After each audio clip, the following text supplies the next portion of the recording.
नमस्कार दोस्तों, इस वीडियो में आप सीबीएसई बोर्ड के द्वारा आयोजित की गई सीटेट दिसंबर 2021 के अपर प्राइमरी यानी उच्च प्राथमिक स्तर पेपर 2 के दिनांक 20 दिसंबर 2021 शिफ्ट के पेपर के चाइल्ड डेवलपमेंट एंड पेडागोजी यानी कि सीडीपी पार्ट का कंप्लीट सॉल्यूशन देखने जा रहे हैं। सीबीएसई बोर्ड के द्वारा सीटेट अपर प्राइमरी में कुल 22 शिफ्टों में पेपर का आयोजन किया गया था, जिसमें से ये पहले शिफ्ट का पेपर आप देख रहे हैं। अगर आप अपर प्राइमरी के सभी शिफ्टों के कंप्लीट पेपर सॉल्यूशन के साथ साथ प्राइमरी में पूछे गए सभी सब्जेक्ट्स के कंप्लीट पेपर सॉल्यूशन को डिटेल में देखना चाहते हैं और सभी सब्जेक्ट्स के कंप्लीट पेडागोजी को डिटेल में पढ़ना चाहते हैं, तो इस वीडियो के बाद इस वीडियो का डिस्क्रिप्शन जरूर चेक करिएगा। और अगर आप चैनल पर पहली बार विजिट कर रहे हैं तो इसको सब्सक्राइब करते हुए बेल आइकन को जरूर प्रेस कर लीजिएगा सीटेट, यूपी टेट और सुपर टेट की बेहतरीन तरीके से तैयारी करने के संदर्भ में। चलिए दोस्तों, आज के इस महत्वपूर्ण वीडियो को शुरू करते हैं। पहला प्रश्न पूछा गया है, निम्नलिखित में से कौन सा कथन विकास और अधिगम के बारे में लेव वाइगोत्स्की के दृष्टिकोण का सही प्रकार से वर्णन करता है। देखिए, विकास की अगर बात करें तो ये एक ब्रॉड सेंस में है, जैसे कि बच्चे का शारीरिक विकास होता है, बच्चे का मानसिक विकास होता है, बच्चे का संवेगात्मक विकास होता है। तो विकास जो है वो एक ब्रॉड सेंस है। और वहीं अगर अधिगम की बात करें, अधिगम का मतलब होता है सीखना, यानी बच्चे के द्वारा जो कुछ भी प्रयास किया जा रहा है उस प्रयास के माध्यम से बच्चे के व्यवहार में जो परिवर्तन होता है उसे हम लोग अधिगम बोलते हैं। जैसे कि मान लीजिए एक पर्टिकुलर किसी काम को बच्चा कर रहा है, इस काम को करते करते वो बहुत प्रयास किया और उसके प्रयास के बदौलत उसके व्यवहार में कुछ परिवर्तन हुआ, तो इसे हम लोग अधिगम बोलते हैं। यानी कि जो अधिगम होता है वो शॉर्ट पीरियड के लिए होता है और ये विकास से पहले आएगा। क्यों? क्योंकि देखिए, जैसे मान लीजिए संज्ञानात्मक तौर पर बच्चा कुछ सीख रहा है, किसी कॉन्सेप्ट को बच्चा सीख रहा है, तो पर्टिकुलर एक कॉन्सेप्ट का जो अधिगम होगा, एक कॉन्सेप्ट का अधिगम होगा, वो ये कहा जाएगा कि बच्चे ने इस कॉन्सेप्ट को सीख लिया। लेकिन कई कॉन्सेप्ट जब बच्चे के संज्ञानात्मक समझ में आ जाते हैं, संज्ञानात्मक तौर पर बच्चा उसको समझ जाता है, तो कई कॉन्सेप्ट को मिला करके ही हम लोग बोलते हैं कि हाँ, बच्चे का संज्ञानात्मक विकास हो रहा है। यानी कि अधिगम पहले होगा और विकास बाद में होगा। ध्यान से समझिएगा, बहुत इंपॉर्टेंट टॉपिक है। अधिगम कहने का मतलब कि ये छोटे किसी कॉन्सेप्ट की बात कर रहा है, एक कॉन्सेप्ट की बात कर रहा है। तो एक कॉन्सेप्ट तो आप कम समय में सीख सकते हैं ना, और कई कॉन्सेप्ट जब बच्चा सीख लेता है तो उसका पूरा एक बुद्धि जो है वो खुल जाता है, यानी बच्चे का संज्ञानात्मक विकास हो गया। यानी कि अधिगम जो है वो छोटे सेंस में पहले आएगा और उसके बाद विकास आएगा। ठीक है, इसी को ध्यान में रख करके उत्तर ढूंढेंगे। चलिए चौथे विकल्प से शुरुआत करते हैं। दिया गया है विकास अक्सर सीखने के अग्रिम होता है, यानी कि ये कहा जा रहा है कि विकास पहले होगा तब बच्चा सीखता है। तो ये विकल्प निगेटिव है। क्यों? क्योंकि हमने देखा कि एक कॉन्सेप्ट को सीखना आसान है और कई कॉन्सेप्ट को मिल करके, यानी पूरा जब बच्चे को पूरा एक तरीके से ब्रॉड सेंस में समझ में आ जाता है, बच्चे का संज्ञानात्मक विकास हो जाता है, तो उसे हम लोग विकास कहते हैं। यानी सीखना पहले आएगा और विकास में बाद में आएगा। तो ये विकल्प उल्टा कह रहा था, हमारा उत्तर नहीं होगा। पहला विकल्प देखिए, दोनों का संबंध अनुक्रमिक यानी कि लीनियर बोला जा रहा है, एक रैखिक बोला जा रहा है। तो ये भी विकल्प निगेटिव है। क्यों निगेटिव है? क्योंकि देखिए, ऐसा नहीं है कि बच्चा कुछ भी प्रयास कर रहा है तो वो सीख ही रहा होगा। हो सकता है कि वो उस प्रयास के माध्यम से भी उसके व्यवहार में परिवर्तन नहीं हुआ, यानी बच्चा असफल हुआ। यानी कि ये एक रैखिक नहीं होता है, या तो चक्रीय होगा या तो जिगजैग मोशन में होगा। ठीक है, एक रैखिक नहीं होता, ये विकल्प निगेटिव है, हमारा उत्तर नहीं होगा। दूसरा देखिए, दोनों का संबंध निश्चल है। निश्चल मतलब कि बिल्कुल कांस्टेंट की बात की जा रही है कि ऐसे ही होगा। तो देखिए, कई बार क्या होता है, अधिगम का पठार आपने पढ़ा होगा, यानी प्रयास करने के बावजूद भी बच्चा नहीं सीख रहा होता है। यानी कि ये बिल्कुल कांस्टेंट नहीं होता है, बल्कि हमारे प्रयास और वातावरण के अंतःक्रिया के आधार पर ये डिसाइड होता है। इस वजह से ये निश्चल का मतलब बिल्कुल स्थिर समझ लीजिए। वो निश्चल वाला नहीं है जो आप हिंदी में पढ़ते हैं, निश्चल वाला नहीं है। ये निश्चल है, यानी कि जो बिल्कुल स्थिर है, कि बिल्कुल तय है पहले से कि विकास और अधिगम इस प्रकार से हो रहा होगा। तो ये तय नहीं होता है, हमारे प्रयास और वातावरण पर डिपेंडेंट होता है। इस वजह से ये भी निगेटिव हो गया। एक ही विकल्प बचा, ऑप्शन नंबर 3 देखिए, सीखना अक्सर विकास के अग्रिम होता है, यानी कि सीखना पहले होगा और विकास बाद में होगा। यही मैं बोला था कि एक कॉन्सेप्ट बच्चे ने सीखा तो इसे अधिगम बोला जाएगा। ठीक है, यानी बच्चे का अधिगम हो गया और बच्चा जब कई चीज़ों को सीख लेता है तब उसका मानसिक विकास हो रहा होता है, यानी कि संज्ञानात्मक विकास हो रहा होता है। तो तीसरा विकल्प यहां पर बिल्कुल पॉजिटिव है और यही इसका एप्रोप्रिएट जवाब होगा। अगला प्रश्न पूछा गया था, विकासात्मक सिद्धांतवादी मानते हैं कि विकास की प्रक्रिया जीवन भर चलती है। इस संदर्भ में किसकी भूमिका बेहद महत्वपूर्ण है? विकासात्मक सिद्धांतवादी के तौर पर जीन पियाजे और लेव वाइगोत्स्की को देखा जाता है और उन्हीं को संरचनावाद के सबसे बड़े समर्थक के तौर पर हम लोग देखते हैं। उनका ये मानना था, लेव वाइगोत्स्की का, कि बच्चे अपने परिवेश से सीखते हैं, अपने परिवेश में अंतःक्रिया लोगों से बातचीत करके, इंटरेक्शन करके सीख रहे होते हैं। अब बच्चे का जो परिवेश है, परिवेश में जो कुछ भी बच्चा देख रहा है वो उसका क्या हो गया? वो उसका अनुभव हो गया। और परिवेश क्या है, वो वातावरण है। यानी कि अपने वातावरण में इंटरेक्शन करना, इंटरेक्शन करने से जो उसको अनुभव प्राप्त हुआ, और परिवेश वातावरण, इन्हीं दोनों के माध्यम से बच्चा इन्हीं दोनों की जो भूमिका है वो महत्वपूर्ण होती है। विकासात्मक सिद्धांतवादी ये मानते थे। ऑप्शन नंबर 2 बिल्कुल अप्रोप्रिएट है और यही इसका सटीक जवाब होगा। अगला प्रश्न पूछा गया था, विकासात्मक प्रक्रिया में असांतत्य के क्या मायने हैं। असांतत्य को इंग्लिश में डिसकॉन्टिन्यूटी बोला जाता है, जिसको हिंदी में अलगाव बोला जाता है। जैसे कि मान लीजिए मैं एक कॉन्सेप्ट सीख रहा हूं, लेकिन इस कॉन्सेप्ट में मुझे काफ़ी समस्या आ रही है, मैं उस कॉन्सेप्ट को, उस प्रॉब्लम को, उस समस्या का हल नहीं निकाल पा रहा हूं, तो मैं थोड़े समय के लिए उस प्रॉब्लम से अपने आप को दूर कर लूँगा और दूसरे प्रॉब्लम पर अपना फोकस करने लगूंगा। तो इससे क्या होगा कि जो पुराना वाला प्रॉब्लम था, जो मैं सॉल्व नहीं कर पा रहा था, जिसमें मुझे कठिनाई महसूस हो रही थी, उसको हट करके, उससे अलग होकर के किसी दूसरे प्रॉब्लम पर फोकस करने के संदर्भ में, तो उस दौरान जो दूसरा वाला प्रॉब्लम है उसको समझने में मुझे मदद मिलेगी। ये मैं आपको सिर्फ प्रॉब्लम सॉल्विंग तक सीमित नहीं रख रहा हूं, बल्कि संसार में भी इसी प्रकार से चीज़ें होती हैं। जैसे कि हमारे जीवन में जो कुछ भी घटित हो रहा होता है, मान लीजिए हमारे जीवन में कुछ ऐसी सिचुएशंस चल रही है जिसका हम हल नहीं निकाल पा रहे हैं, हमारे जीवन में ऐसी कठिनाई चल रही है जिसका हम हल नहीं निकाल पा रहे हैं, तो हम अपने आप को उससे अलग कर लेते हैं। थोड़े समय के लिए हम उसको बिल्कुल छोड़ देते हैं भगवान के ऊपर, ठीक है। उसके बाद से किसी नए चीज़ पर हम अपना ध्यान लगाने लगते हैं ताकि हम उस चीज़ों से बिल्कुल अलग हो जाए। यानी कि ये हमें क्या कर रहा है, ये हमें एक तरीके से अनुकूलन करने में मदद करता है, ठीक है। ऑप्शन नंबर 1 देखिए, विकास की प्रक्रिया के दौरान उभरने वाले नए तरीके जो संसार को समझने में मदद करते हैं। संसार को समझना यानी कि अपने परिवेश को समझना, और परिवेश को समझना यानी कि उसके हिसाब से व्यवहार करना, यानी अनुकूलन करना। यही विकल्प बिल्कुल एप्रोप्रिएट होगा और यही इसका बिल्कुल सटीक जवाब है। ऑप्शन नंबर 1 सही उत्तर है। अगला प्रश्न पूछा गया था, पालन पोषण की प्राधिकारिक शैली किस पर आधारित है। मतलब कि माता पिता जो बच्चों का पालन पोषण करते हैं, तो उसमें बोला जा रहा है कि बच्चों की क्या भूमिका है और माता पिता की क्या भूमिका है कोई भी डिसीजन लेने के संदर्भ में, ठीक है। चलिए पहले विकल्प से शुरुआत करते हैं। कहा जा रहा है कि बच्चे के बारे में खुद निर्णय लेना, यानी कि एज ए पेरेंट केवल आप ही निर्णय ले रहे हैं, बच्चों को उसमें शामिल नहीं कर रहे हैं, ठीक है। तो ये अपना डिसीजन बच्चों पर थोपने वाला कंडीशन है, इस वजह से ये निगेटिव है, हमारा उत्तर नहीं होगा। क्यों? क्योंकि आज बच्चे केंद्र में हैं, उनको भी विश्वास में लेकर के आपको उनको साथ लेकर के चलना होगा। अन्यथा की कंडीशन में आप देखते होंगे कि समाज में जो पेरेंट्स बहुत ज़्यादा अपने बच्चों पर अपनी इच्छाओं को थोप रहे होते हैं, वो बच्चे के बिगड़ने की संभावना बहुत ज़्यादा रहती है। यहाँ पर बच्चे को फ्रेंड की तरह आपको ट्रीट करना होगा एज ए पेरेंट, ठीक है। तो यहां पर पहला जो विकल्प कह रहा था, बच्चे के बारे में खुद निर्णय लेना, यानी कि एज ए पेरेंट आप केवल डिसीजन ले रहे हैं कि बच्चे के साथ क्या करना है, बच्चे को किस दिशा में आगे बढ़ाना है, तो ये निगेटिव था। दूसरा देखिए, बच्चे के पक्ष को ना सुनना, यह भी विकल्प निगेटिव है, क्योंकि अगर बच्चे के पक्ष को आप नहीं सुनेंगे तो बच्चा हीन भावना का शिकार हो जाएगा, उसे ये लगेगा कि मेरी बात ही को महत्व नहीं दिया जा रहा है, ठीक है। इस वजह से ये भी निगेटिव हो गया।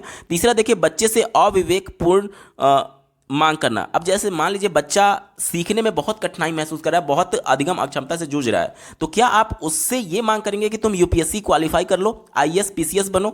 नहीं कर पाएंगे आप उससे। क्यों? क्योंकि ये अविवेकपूर्ण मांग है, क्योंकि आप जान रहे हैं कि आपका बच्चा जब उस मेंटल स्टेज में नहीं है कि वो ठीक से पढ़ाई भी नहीं कर पा रहा है, तो आप उससे इस प्रकार का डिमांड क्यों कर रहे हैं? तो ये भी विकल्प बिल्कुल निगेटिव है, हमारा उत्तर नहीं होगा।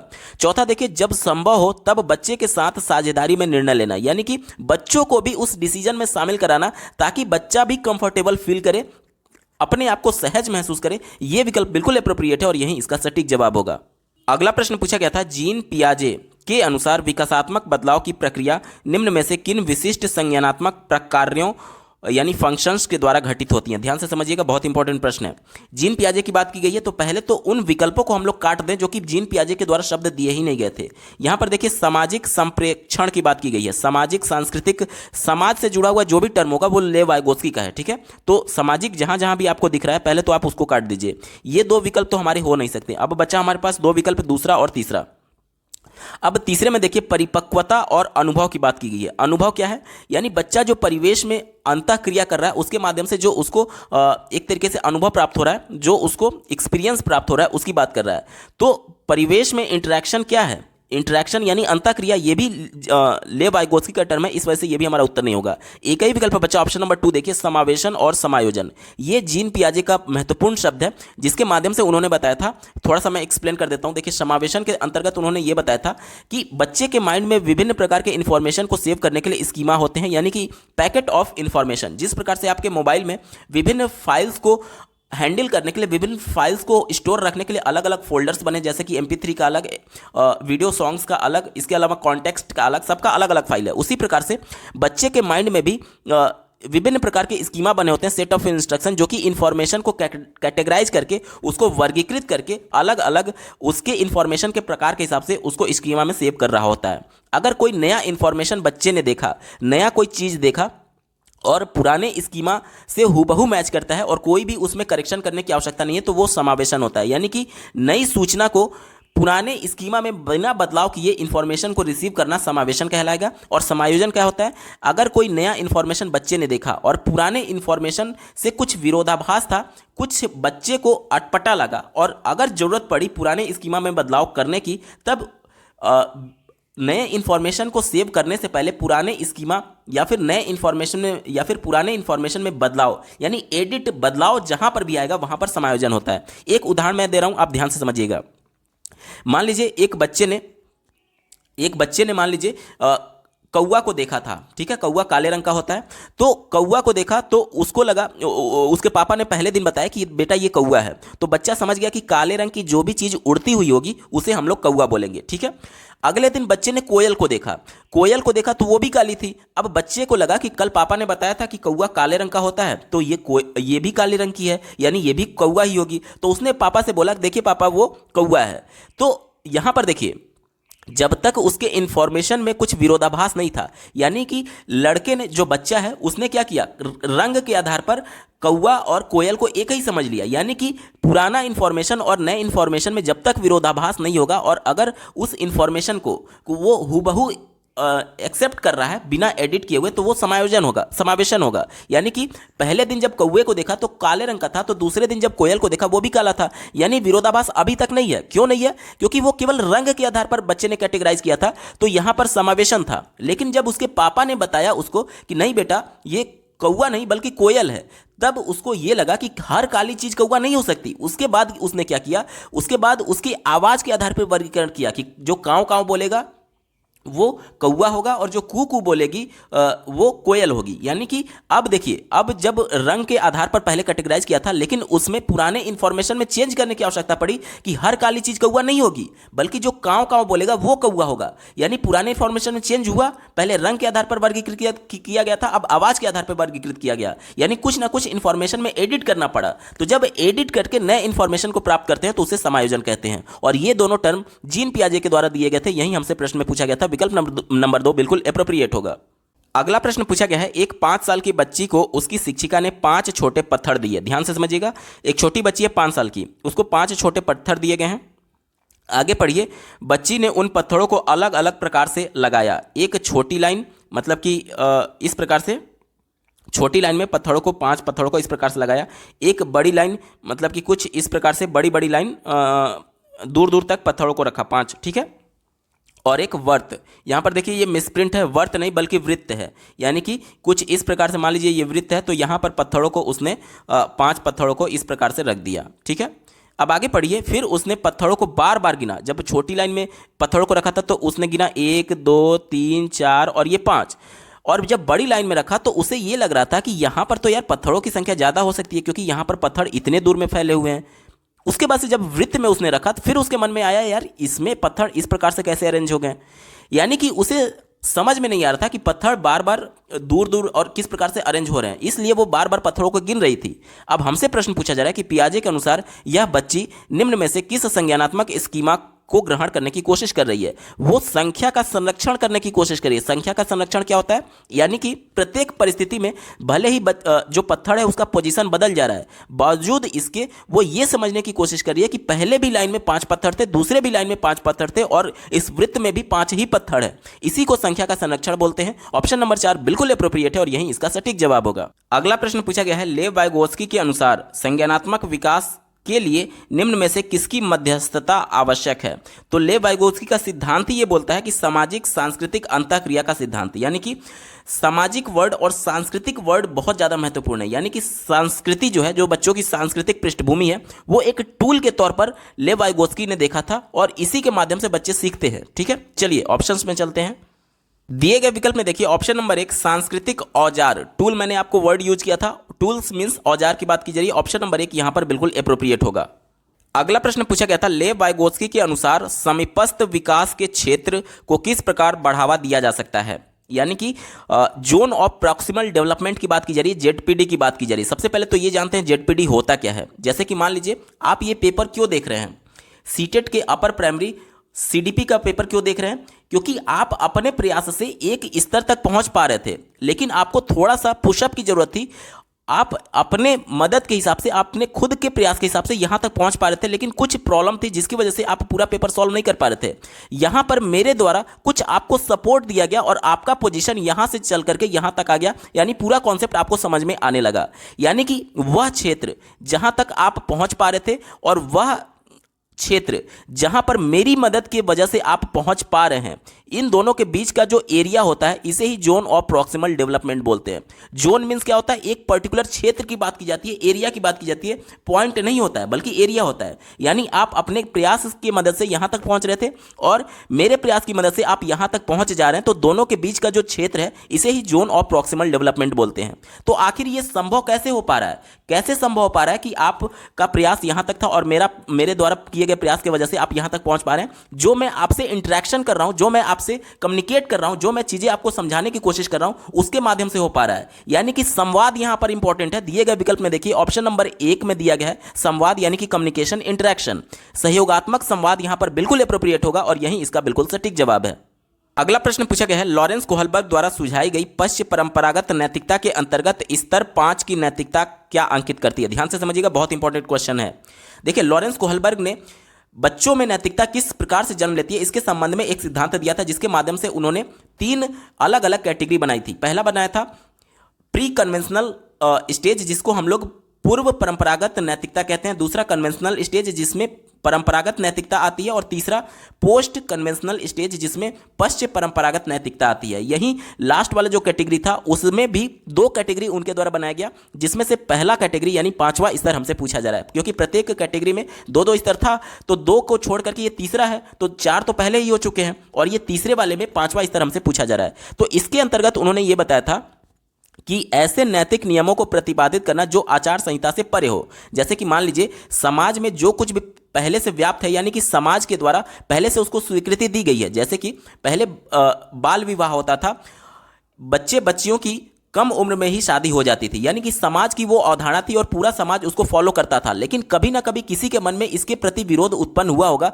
कि नहीं, ये नियम गलत है। यानी कि समाज ने जो हमारे ऊपर अवधारणाएं थोपी हुई हैं उससे ऊपर जाकर के नियमों को बदलने की कोशिश करना, ये चरण 5 में आता है। विकल्प नंबर 3 यहां पर बिल्कुल एप्रोप्रिएट होगा और यही इसका सटीक जवाब होगा।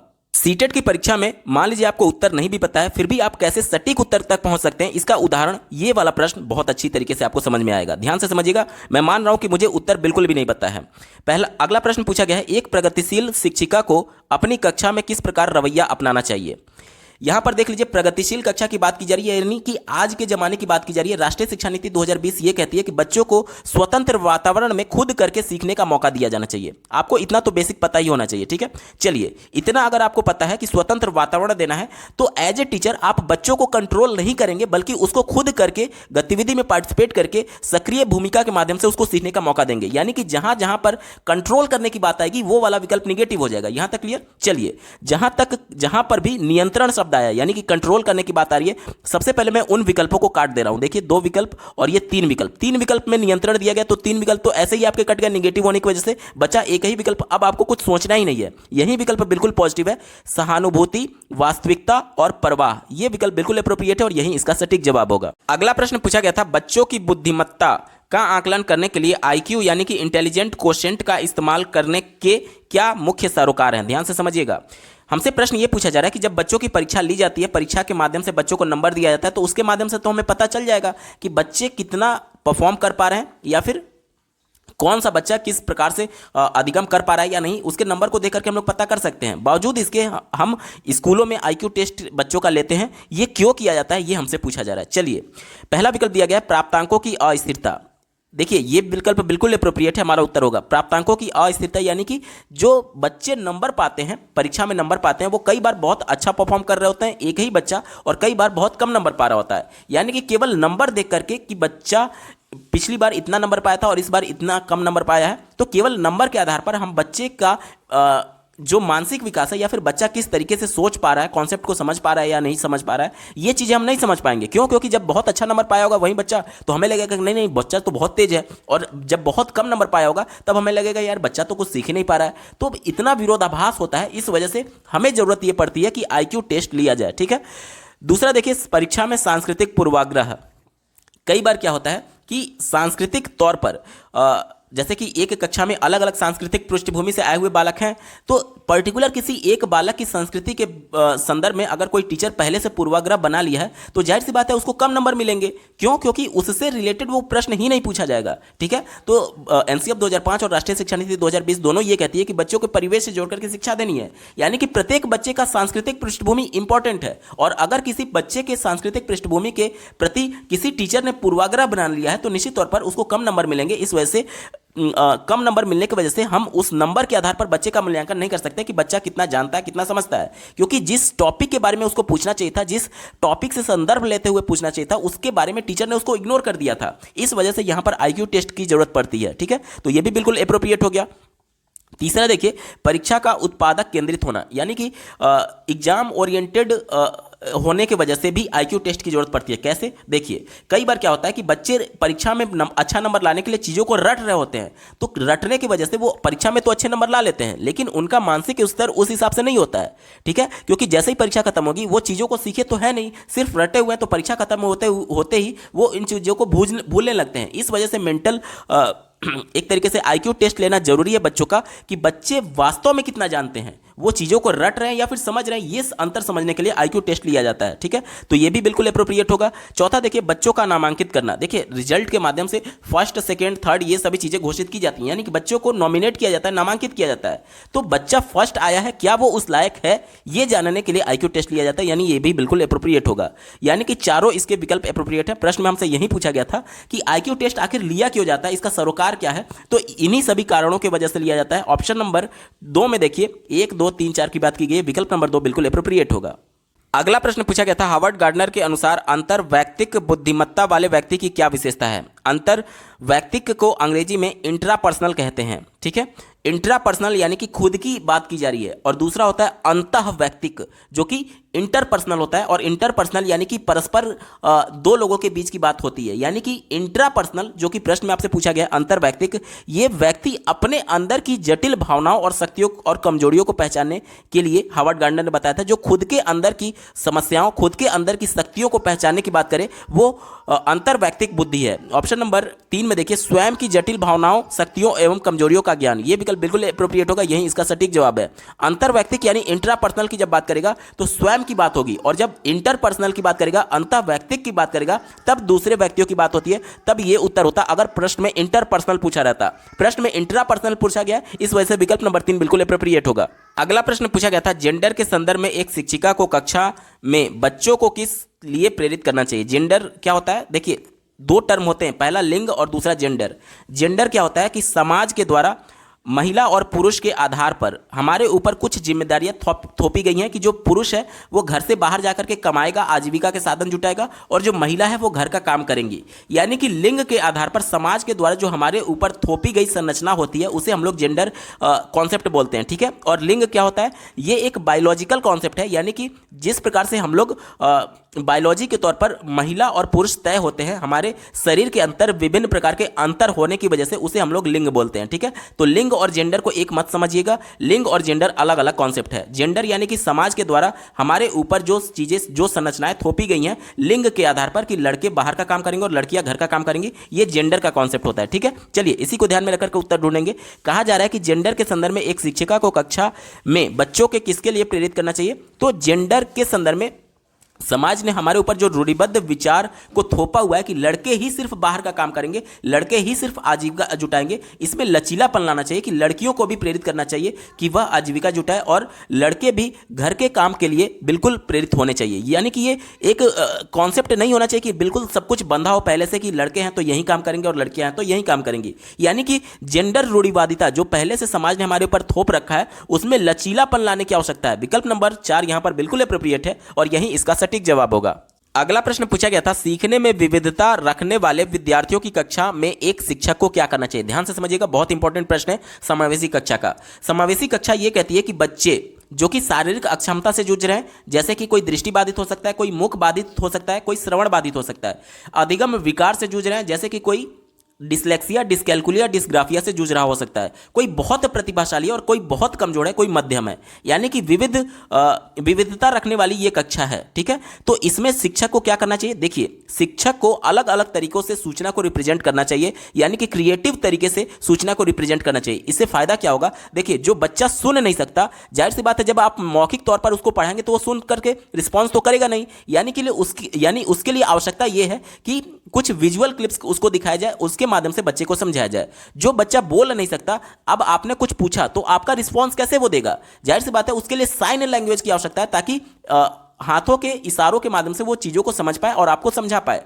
जो बच्चा देख नहीं सकता उसके लिए ब्रेल लिपि की आवश्यकता है। इसी प्रकार से जो डिसकैलकुलिया से जूझ रहा है, जो डिस्ग्राफिया से जूझ रहा है, सबके लिए अलग अलग तरीके से पढ़ाने की आवश्यकता है, यानी कि जो जिसकी जरूरत है उसके अनुसार बच्चे का अनुकूलन करके बच्चे को पढ़ाने की आवश्यकता है। इसी को ध्यान में रख करके उत्तर ढूंढेंगे। चौथे विकल्प से शुरुआत करेंगे। कहा जा रहा है कि कक्षा में योग्यता के आधार पर समूहीकरण करना चाहिए।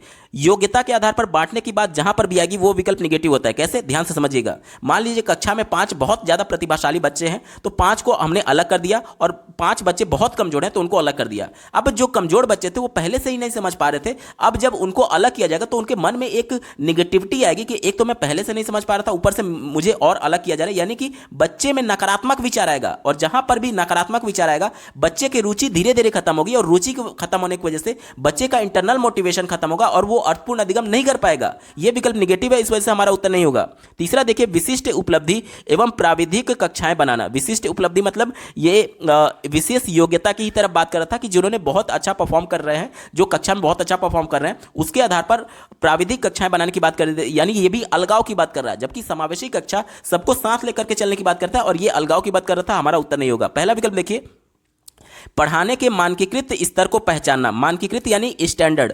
स्टैंडर्ड हमेशा निगेटिव सेंस में होता है। क्यों? क्योंकि आज हम लोग समावेशी कक्षा की बात कर रहे हैं। एक विधि के माध्यम से, पर्टिकुलर एक स्टैंडर्ड विधि के माध्यम से सभी बच्चों को नहीं पढ़ाया जा सकता। मान लीजिए मैं मौखिक तौर पर कक्षा में पढ़ा रहा हूं, लेकिन कोई बच्चा श्रवण बाधित है, तो क्या वो मेरी बातों को सुन पाएगा? मान लीजिए मैं टोटल फिजिकल रिस्पांस का यूज कर रहा हूं, अपने शरीर, अपने अंगों का यूज कर रहा हूं, अपने भाव भंगिमा, अपने चेहरे के एक्सप्रेशंस का यूज कर रहा हूं कुछ कम्युनिकेट करने के लिए नॉन वर्बल तौर पर, लेकिन जो बच्चा देख नहीं सकता, क्या मेरे वो उस नॉन वर्बल कम्युनिकेशन को समझ पाएगा? नहीं समझ पाएगा। प्रत्येक बच्चे की आवश्यकता अलग है और उसके आवश्यकता के हिसाब से विधि होनी चाहिए, ना कि मानकीकृत होना चाहिए। मानकीकृत मतलब कि एक विधि के माध्यम से सबको पढ़ाने की बात कर रहा था, इस वजह से ये निगेटिव है, हमारा उत्तर नहीं होगा। एक ही विकल्प बचा, ऑप्शन नंबर 2 देखिए, सीखने में विविध गति रखने वाले विद्यार्थियों की भागीदारी के लिए सृजनात्मक तरीके खोजने चाहिए। भागीदारी बहुत ज्यादा इंपॉर्टेंट है। भागीदारी यानी कि इक्विटी की बात की जा रही है, हिस्सेदारी की बात की जा रही है। अब देखिए, बच्चा कक्षा में भागीदारी कब करेगा? जैसे कि मान लीजिए जो बच्चा सुन नहीं सकता था, वो कब इंटरैक्ट करेगा कक्षा में? जब उसको कुछ विजुअल क्लिप्स दिखाया जाएगा और इंफॉर्मेशन वो रिसीव कर रहा होगा। जब इंफॉर्मेशन रिसीव करेगा तभी तो रिस्पॉन्स करेगा।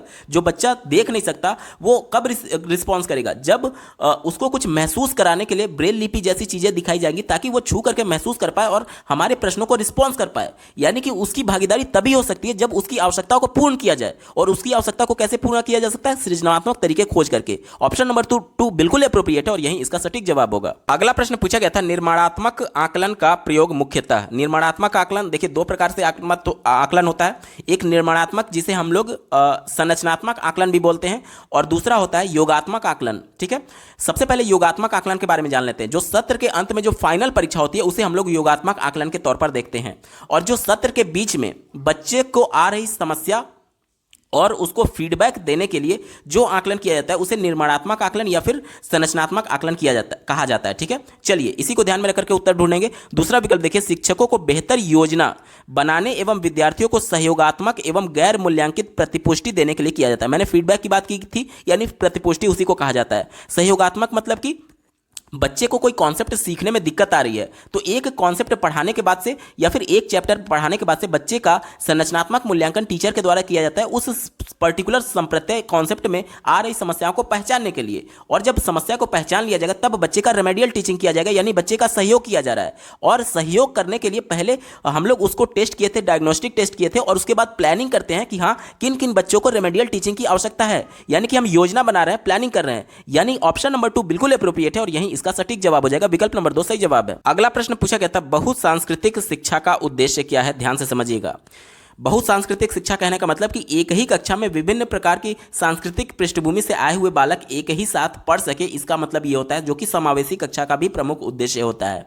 इसी को ध्यान में रखकर के उत्तर ढूंढेंगे। पहला विकल्प दिया गया है एक कक्षा में अलग अलग संस्कृति के बच्चों की समानांतर शिक्षा। समानांतर यानी कि पैरेलल की बात की जा रही है, ध्यान से समझिएगा। देखिए ये एक संस्कृति से जुड़े बच्चे हैं, दूसरी संस्कृति से जुड़े बच्चे ये हैं, और तीसरी संस्कृति से जुड़े बच्चे ये हैं।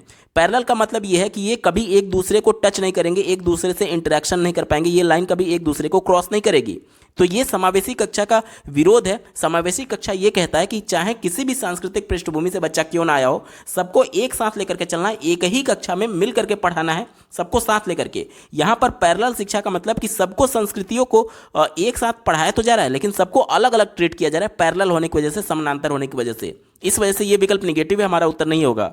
चौथा विकल्प देखिए अलग अलग संस्कृतियों के बच्चों के लिए स्कूल में अलग अलग खंड बनाना। देखिए जो भी ऐसा विकल्प हो जो कि बच्चों को अलगाव पैदा करे, बच्चों में बंटवारा करने की बात करे, वो विकल्प हमेशा निगेटिव होता है। क्यों? क्योंकि समावेशी शिक्षा सबको एक साथ लेकर के चलने की बात करता है, और ये खंड करना, बंटवारा करना, पैरेलल सबको अलग अलग पढ़ाना, ये सभी निगेटिव थे, हमारा उत्तर नहीं होगा। तीसरा देखिए स्कूल में खास अवसरों पर अलग अलग संस्कृतियों का नाच गाना प्रस्तुत करना, यानी कि एक सांस्कृतिक पृष्ठभूमि से आए हुए बालक अलग डांस करेंगे, दूसरी से आए हुए अलग डांस करेंगे, तो ये भी तो आप संस्कृति के हिसाब से बंटवारा ही कर रहे हैं। इस वजह से ये भी निगेटिव है, हमारा उत्तर नहीं होगा। एक ही विकल्प बचा ऑप्शन नंबर 2 देखिए एक कक्षा में अलग अलग संस्कृति के बच्चों की साम्यक शिक्षा। साम्यक यानी कि सामुदायिक शिक्षा की बात की जाती है। साम्यक मतलब कि सबको साथ लेकर के चलने की बात की जाती है, यानी सभी संस्कृति बच्चे आपस में घुल मिल करके शिक्षा ग्रहण कर रहे हैं, तो ये समावेशी कक्षा का बिल्कुल पॉजिटिव बात है। इस वजह से ये विकल्प बिल्कुल एप्रोप्रिएट होगा, ऑप्शन नंबर 2 सही जवाब है। अगला प्रश्न पूछा गया था वंचित एवं पिछड़े वर्ग के विद्यार्थियों की शिक्षा में निम्नलिखित में से किसका नकारात्मक प्रभाव पड़ता है। नकारात्मक यानी कि निगेटिव सेंस में हमसे पूछा जा रहा है। ऐसे बच्चे की बात की जा रही है जो कि सांस्कृतिक तौर पर वंचित हैं और पिछड़े हुए हैं, ठीक है, या तो आर्थिक तौर पर भी हो सकते हैं, बहुत ज़्यादा गरीब होने की वजह से।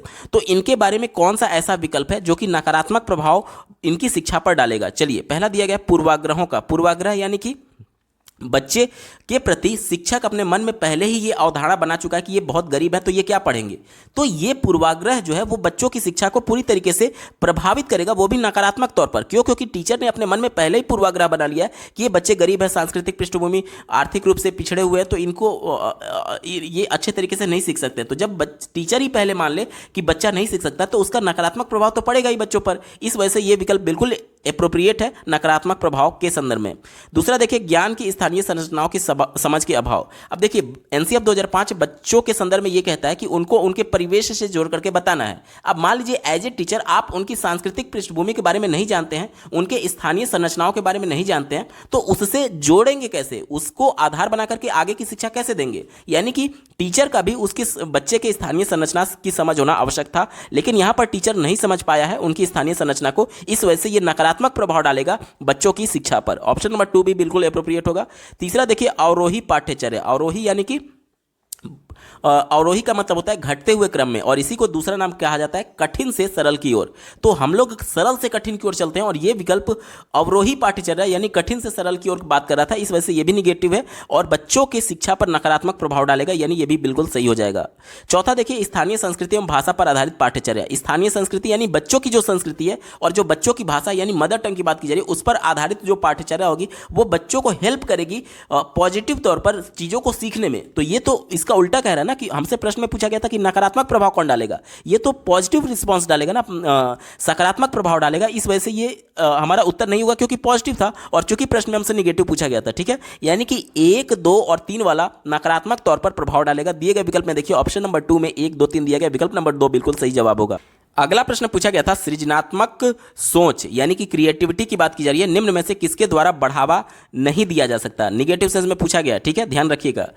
पहला विकल्प दिया गया है मूलभूत विचार, यानी कि जो हमारे अंदर फंडामेंटल थिंकिंग होती है उसकी बात की जा रही है। तो किसी भी कॉन्सेप्ट, किसी भी प्रश्न का उत्तर निकालने के लिए आपको बेसिक तो आना ही चाहिए, यानी मूलभूत विचार तो हमारे पास होना ही चाहिए। तो ये कहीं ना कहीं क्रिएटिविटी के लिए हेल्पफुल होता है, इसलिए ये हमारा उत्तर नहीं होगा, क्योंकि हमसे पूछा गया था कि कौन सा बढ़ावा नहीं देगा। ठीक है, चलिए, तो पहला तो गलत हो गया। इसके बाद से देखिए दूसरा दिया गया अस्पष्टता को स्वीकार करना, यानी कि मान लीजिए एक प्रॉब्लम को सॉल्व करने में आपको प्रॉब्लम स्पष्ट नहीं है, तो जाहिर सी बात है प्रॉब्लम को तब हम लोग तभी क्रिएटिव तरीके से सॉल्व कर पाएंगे जब प्रॉब्लम को समझे रहेंगे। यानी कि हमें प्रॉब्लम समझने में नहीं आया, यानी उसकी अस्पष्टता थी, और इसको स्वीकार करना क्रिएटिविटी को बढ़ावा देगा, क्योंकि जब आप स्वीकार करेंगे तभी तो एज ए टीचर दूसरा कोई अध्यापक होगा वो आपको प्रॉब्लम और अच्छे तरीके से समझाएगा।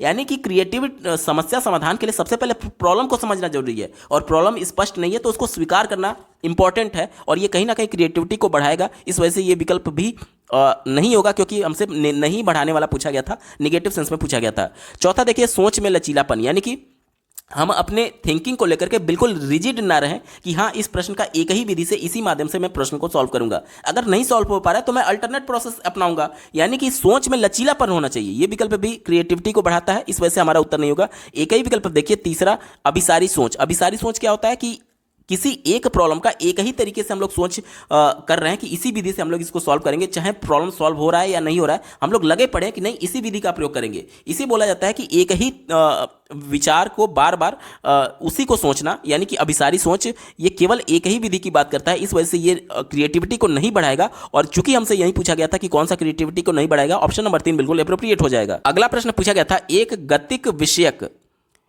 अक्षम विद्यार्थी एक प्राथमिक विद्यालय में दाखिला लेती है, निम्नलिखित में से कौन सी पद्धति इस बच्ची के स्कूल में समावेश को सुसाध्य करने में सहायक नहीं होगी। ध्यान से समझिएगा, निगेटिव पूछा गया है, यानी कि एक गति विषयक, यानी कि शारीरिक रूप से अक्षम कोई बालिका है जो कि विद्यालय में एडमिशन लेती है, प्राथमिक विद्यालय में। ठीक है, अब हमसे पूछा जा रहा है कि कौन सी ऐसी पद्धति है जो कि बच्चे को उसमें एडजस्ट करने में सहायक नहीं होगी, यानी निगेटिव सेंस में पूछा गया। ठीक है, चलिए, पहला दिया गया विद्यालय की निचली मंजिल पर कक्षा को क्रियान्वयन करना। जाहिर सी बात है बच्चा जब शारीरिक रूप से अक्षम है, विकलांग है, तो वो ऊपर के फ्लोर पर नहीं जा सकता था, यानी उसके लिए निचली मंजिल यानी ग्राउंड फ्लोर पर ही सब कुछ गतिविधि या फिर क्लासरूम, प्रैक्टिकल रूम, जो भी हो, शौच की व्यवस्था, ये सब कुछ उसके लिए जो भी क्रियान्वयन करना है, जो भी उससे रिलेटेड है, वो उसको ग्राउंड फ्लोर पर ही दिया जाए, निचली मंजिल पर दिया जाए, तो इससे ये बच्चों में सहायक होगा।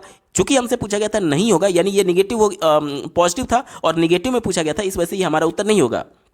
दूसरा देखिए, समकक्षियों में सहानुभूति की भावना का विकास करना, यानी कि जो उनके कलीग्स हैं, जो उनके साथ पढ़ाई कर रहे हैं, सहपाठी हैं, वो उसके प्रति एक अटैचमेंट रखें, सहानुभूति की भावना रखें, तो ये कहीं ना कहीं उस बच्चे को सपोर्ट करेगा जो विकलांग था। ठीक है, तो ये भी उसको सहायता देगा, इस वजह से हमारा उत्तर नहीं होगा, क्योंकि हमसे पूछा गया था कि कौन सहायक नहीं होगा। तीसरा विकल्प देखिए, आधारभूत संरचनाओं में उपयुक्त बदलाव। उपयुक्त यानी कि बच्चे की जो रिक्वायरमेंट है, जो उसकी जरूरत है, उसके अनुसार बदलाव की बात की जा रही है। आधारभूत संरचना यानी कि इंफ्रास्ट्रक्चर की बात की जा रही है, यानी बिल्डिंग्स में कुछ इस प्रकार से बदलाव किया जाए जो कि बच्चे के लिए उपयुक्त हो। जैसे कि सीढ़ी का इस्तेमाल ना करके, जैसे कि मान लीजिए मेन रोड से जब बच्चा आएगा तो थोड़ा बहुत तो स्टेप्स होते ही हैं विद्यालय के अंदर जाने के लिए, तो उसके जगह सीढ़ी ना करके स्लोप वाले सीढ़ी का प्रयोग किया जाए, जैसे कि जो ढलान वाले होते हैं, ताकि बच्चे का जो व्हील चेयर है वो इस पर आसानी से जा सके। यानी कि जो इंफ्रास्ट्रक्चर है विद्यालय के, उसमें उपयुक्त बदलाव करना भी बच्चे को सहायता देगा। इस वजह से ये विकल्प निगेटिव हो गया। पॉजिटिव होने की वजह से निगेटिव है, क्यों? क्योंकि हमसे निगेटिव सेंस में पूछा गया था, ये विकल्प पॉजिटिव था, इस वजह से हमारा उत्तर नहीं होगा, एप्रोप्रिएट नहीं होगा, ये मैं कहना चाह रहा हूं। ठीक है, चौथा देखिए, अक्षमता के प्रति सहानुभूति जताना। अब देखिए, अगर आप बच्चा जो शारीरिक रूप से अक्षम है, जो विकलांग है, उसके प्रति सहानुभूति जताएंगे तो बच्चे को यह लगेगा कि क्या मैं दूसरे बच्चों से अलग हूं, सब मेरे प्रति सिंपैथी क्यों दिखा रहे हैं। उसको बिल्कुल कंफर्टेबल फील कराने के लिए आपको उसको ऐसे ट्रीट करना होगा ताकि वो भी बिल्कुल नॉर्मल बच्चों की तरह, हमारी बच्चों की तरह, हम ही लोगों जैसे है। अगर आप उससे ज़्यादा सिंपैथी दिखाएंगे तो उसे ये लगने लगेगा कि मैं अन्य बच्चों से अलग हूं, और ये उसको एक तरीके से सहायता नहीं देगा, बल्कि निगेटिविटी उसके अंदर भरेगा। और चूंकि हमसे यही पूछा गया था कि कौन सा सहायक नहीं होगा, ऑप्शन नंबर 4 बिल्कुल एप्रोप्रिएट होगा। अगला प्रश्न पूछा गया था, एक सामान्य स्कूल में विशिष्ट अधिगम अक्षमता वाले विद्यार्थी के संदर्भ में कौन सी रणनीति सुसाध्य नहीं है। फिर से नेगेटिव सेंस में पूछा गया। सामान्य स्कूल की बात की गई है, और किसकी बात की जा रही है? विशिष्ट अधिगम अक्षमता, यानी कि जो सीखने में जिसको दिक्कत महसूस हो रही है। विभिन्न प्रकार के अधिगम विकार जो होते हैं, जैसे कि डिस्कैलकुलिया, डिस्ग्राफिया, डिसलेक्सिया की बात की जा रही है, इससे जूझ रहे बालकों की बात की जा रही है कि कौन सी रणनीति सुसाध्य नहीं होगी, यानी कि निगेटिव सेंस में पूछा गया। चलिए चौथे विकल्प से शुरुआत करते हैं। दिया गया है व्यक्तिगत शिक्षा योजना। अब मान लीजिए कक्षा में 50 बच्चे हैं और केवल एक ही बच्चा इस प्रकार की समस्या से जूझ रहा है, तो उसको अलग से व्यक्तिगत शिक्षा योजना बनाई जा सकती है जो कि बच्चों के लिए हेल्पफुल होगा, उस बच्चे के लिए जो कि डिसलेक्सिया, डिसकैलकुलिया, डिसग्राफिया किसी भी चीज़ से जूझ रहा हो। यानी कि उस एक बच्चे के लिए हम पूरी कक्षा को डिस्टर्ब नहीं करेंगे। जाहिर सी बात है 50 बच्चों में से अगर एक बच्चे को इस प्रकार की समस्या है तो उस एक बच्चे के लिए अलग से व्यक्तिगत शिक्षा की योजना बनाई जा सकती है जो कि उसके लिए हेल्पफुल होगा। इस वजह से ये हमारा उत्तर नहीं होगा। क्यों? क्योंकि हमसे पूछा गया था कि कौन सा हेल्पफुल नहीं होगा जो उसके लिए सुसाध्य हो। ठीक है, तो ये पॉजिटिव सेंस में था, इस वजह से उत्तर नहीं होगा। पहला विकल्प देखिए, जहां मुमकिन हो वहां अधिगम को विशिष्ट क्षेत्र में छूट। ये भी विकल्प बिल्कुल पॉजिटिव है, इस वजह से हमारा उत्तर नहीं होगा क्योंकि हमसे नेगेटिव सेंस में पूछा गया था। कैसे? इसका मतलब क्या होगा ये समझिए। मान लीजिए बच्चे को डिसलेक्सिया है। आपने एक पिक्चर देखा होगा तारे जमीन पर, वो डिसलेक्सिया पर ही आधारित था। बच्चा बी, डी या फिर इस प्रकार की चीज़ों में अंतर नहीं कर पा रहा था और चीज़ों को पढ़ नहीं पा रहा था। तो अगर मान लीजिए बच्चे को इतना दिक्कत है तो हम क्यों उसको इतना प्रेशर डालें कि नहीं तुमको आज ही सब कुछ सीख लेना है। यानी कि अगर सीखने में उसको दिक्कत हो रही है तो थोड़ा थोड़ा हम उसको ढील दें, थोड़ा थोड़ा उसको विशिष्ट क्षेत्रों में छूट दें ताकि वो चीज़ों को धीरे धीरे करके ही सही, लेकिन कम से कम सीखे तो सही। हम उसको पर अचानक इतना जोर क्यों डालें? जो प्रतिभाशाली बच्चा जो बिल्कुल सटीक तौर पर सीख रहा है उसके बराबर हम उस पर जोर नहीं डाल सकते। क्यों नहीं डाल सकते? क्योंकि बच्चा वैसे ही सीखने में दिक्कत महसूस कर रहा है। अब ज़्यादा उस पर प्रेशर डालेंगे तो वो और ज़्यादा एक तरीके से निगेटिविटी उसमें भर जाएगी। इस वजह से छूट देना यहाँ पर पॉजिटिव सेंस में है और चूंकि हमसे निगेटिव सेंस में पूछा गया था इसलिए ये हमारा उत्तर नहीं होगा। दूसरा देखिए, पाठ्यचर्या में विवेकी समायोजना। समायोजन करना विवेकी यानी कि ध्यानपूर्वक एक चिंतन करके विवेकपूर्ण तरीके से बोला जा रहा है। तो पाठ्यचर्या यानी कि जो करिकुलम है उसमें विवेकपूर्ण समायोजन यानी कि बदलाव करने की बात की जा रही है। इस वजह से ये भी बिल्कुल पॉजिटिव है क्योंकि बच्चे की जो रिक्वायरमेंट है उसको ध्यान में रख करके जो करिकुलम है उसमें बदलाव करना ही पड़ेगा अगर बच्चे इस प्रकार की अक्षमता से जूझ रहे हैं। तो ये चूंकि पॉजिटिव सेंस में और प्रश्न हमसे निगेटिव पूछा गया था इस वजह से ये भी हमारा उत्तर नहीं होगा। एक ही विकल्प बचा ऑप्शन नंबर 3 देखिए, की गई त्रुटियों पर निरंतर नकारात्मक टिप्पणियां। अब बच्चा एक तो वैसे ही सीखने में दिक्कत महसूस हो रहा है, उसको विशिष्ट अधिगम अक्षमता से जूझ रहा है। जाहिर सी बात है वो बार बार गलती करेगा ही। तारे जमीन पर मूवी आप देख लीजिए, उसमें बच्चा बार बार गलती कर रहा होता है और उसके बावजूद उसके माता पिता और टीचर के द्वारा उसको बार बार निगेटिव वर्ड्स बोले जाते हैं कि तुम एकदम गधे हो, तुम नहीं सीख पाओगे। तो ये जब नकारात्मक टिप्पणियां उस पर बार बार की जाती हैं तो बच्चा और ज़्यादा पढ़ाई से भागने लगता है। क्यों? क्योंकि उसका रुचि और ज़्यादा खत्म होने लगता है और रुचि जैसे ही खत्म होगा इंटरनल मोटिवेशन खत्म होगा और इंटरनल मोटिवेशन के बाद से वो शिक्षा से पूरी तरीके से वो बोझिल उसको महसूस करने लगेगा उस शिक्षा को। इस वजह से बार बार त्रुटियों के प्रति निरंतर टिप्पणियां करने से ये उसके लिए सुसाध्य नहीं होगा और चूंकि हमसे निगेटिव सेंस में भी पूछा गया था इस वजह से विकल्प नंबर 3 बिल्कुल एप्रोप्रिएट होगा। अगला प्रश्न पूछा गया था, स्कूल में सफलता के पैमाने को विशिष्ट अकादमिक उपलब्धि तक सीमित ना रख करके व्यापक होना चाहिए। ऐसा किस प्रकार किया जा सकता है? ध्यान से समझिएगा। कहा यह जा रहा है कि स्कूल में केवल अच्छे नंबर पाना, फर्स्ट सेकंड आ जाना ही जो अकादमिक उपलब्धि कहलाती है, एकेडमिक एक अचीवमेंट कहा जाता है, उतने तक ही बच्चा सीमित ना रहे, उतने तक ही बच्चा सीमित ना रहे बल्कि व्यापक होना चाहिए। ऐसा किस प्रकार किया जा सकता है ये हमसे पूछा जा रहा है। चलिए चौथे विकल्प से शुरुआत करेंगे। कहा जा रहा है कि सिर्फ उन क्षेत्रों पर ध्यान केंद्रित करके जिसमें बच्ची कमजोर है। सिर्फ एकमात्र केवल यही, ये सभी विकल्प जो होते हैं वो हमेशा निगेटिव विकल्प को कर देते हैं क्योंकि ये सभी ऑप्शन को संकुचित कर देते हैं। क्योंकि ये यहाँ पर सिर्फ वर्ड आया था इस वजह से ये विकल्प निगेटिव हो गया, हमारा उत्तर नहीं होगा क्योंकि प्रश्न हमसे पॉजिटिव सेंस में पूछा गया है। तीसरा देखिए, घर पर की जाने वाली अतिरिक्त कक्षाओं के द्वारा। अब यहाँ पर देखिए 5-6 घंटे बच्चा अगर विद्यालय में बिता रहा है तो क्या ये समय कम है?